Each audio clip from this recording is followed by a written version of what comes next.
à tous et à toutes. Alors on se disait qu'on ne vous entend pas beaucoup, on va commencer par un grand applaudissement pour nous tous. Bonjour.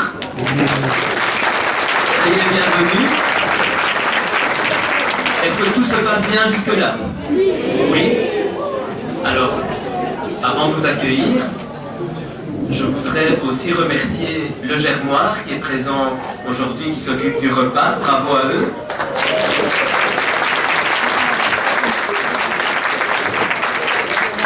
Je remercie la paroisse de Souvray qui s'occupe du bar, ainsi que l'unité scout de Souvray. Bravo, merci. Et j'espère que vous avez pu admirer la décoration des tables. Est-ce qu'elle vous plaît? Alors, vous avez des moulins à vent devant vous, et c'est l'œuvre de plusieurs personnes, en coordination avec Valérie, ses sœurs, sa maman. Bravo, c'est joli. Et merci particulièrement à Maryse et à Valérie qui ont coordonné les inscriptions, les places à table, etc. Et l'atelier floral, voilà. J'espère que j'oublie personne, mais bravo à tous. Je ne sais pas si vous connaissez cette histoire. C'était au 19e siècle en Espagne. Il y avait un gentilhomme à cheval. Cet homme est accompagné de son fidèle écuyer. Il parcourait l'Espagne dans le but de combattre le mal et de protéger les opprimés. Au cours de leur avancée, ils tombèrent face à un grand espace où se trouvaient plusieurs dizaines de moulins à vent. Ces moulins tournaient inlassablement au passage du vent, et le sang de Don Quichotte, car il s'agit bien de lui, ne fit qu'un tour, car il voyait dans ces moulins des géants agressifs qui agitaient les bras. Alors, pointant sa lance, il se mit à les attaquer, comme on attaque un ennemi. L'écuyer pensa que son maître était devenu fou. Et de fait, une aile d'un des moulins brisa la lance et fit chuter au loin le cavalier et sa monture. Cette histoire de Don Quichotte m'a inspiré quand j'ai vu la déco et le thème de ce dîner.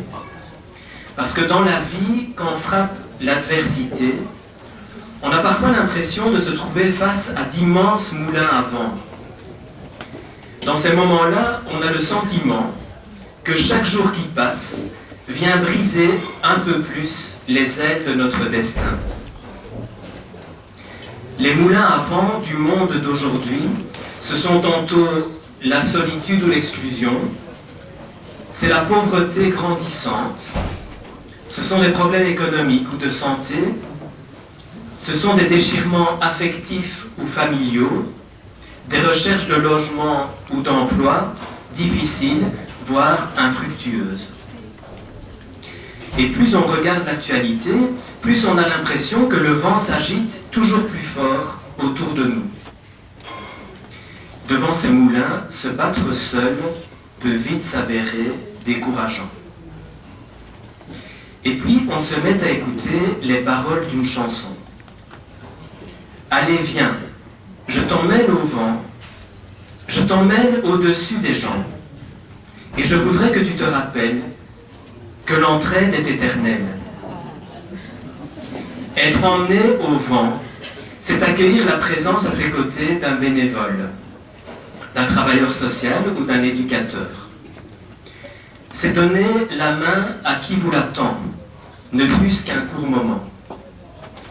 C'est faire face au vent, non pas avec la fragile lance de la fatalité, mais avec une force inexplicable qui redonne du courage.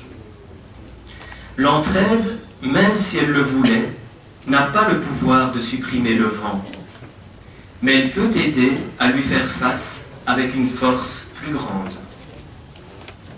Je voudrais remercier ici toutes les personnes qui se donnent pour que soient gagnées des batailles contre les moulins de la vie. Je salue votre travail dans l'ombre, chers bénévoles, ainsi que votre persévérance, chère Virginie, Thomas et Jean. Je sais qu'avec le temps, vous avez remporté et vous remporterez encore de nombreuses batailles. Dans l'ombre, il y a aussi les paroisses de l'entité de Courcelles, les amis de Némésis et du Rotary, ainsi que les partenariats scellés avec la commune de Courcelles ou le CPAS. Je salue votre présence, Madame la bourgmestre, Mesdames et Messieurs les échevins et conseillers de la commune de Courcelles. Votre soutien fort, concret et bienveillant à l'égard de l'entraide nourrit notre combat au quotidien. Il y a une fable qui raconte qu'un jour le vent a voulu prouver au soleil qu'il était le plus fort. Et donc il désigne un vieillard et il met le soleil au défi. Qui de nous deux sera capable de lui ôter son manteau le plus rapidement? Alors le soleil disparut derrière les nuages, tandis que le vent se leva avec une puissance telle qu'elle était visible sur tous les moulins aux alentours. Or, plus le vent soufflait fort, plus le vieillard serrait son manteau contre lui. Peu après, depuis l'ombre, le soleil de l'entraide apparut discrètement. Et sentant cette chaleur agréable, le vieillard sourit et quitta son manteau. Merci à chacun d'entre vous pour votre présence précieuse au milieu des vents contraires de la vie. Vous contribuez bien plus que vous ne pensez à faire se lever le soleil dans de nombreuses familles autour de nous. Alors, à vous tous qui êtes ici, je dis, viens, je t'emmène au vent, je t'emmène à ce délicieux dîner préparé par amour avec le germoir, et je veux que tu te rappelles que notre amitié est éternelle.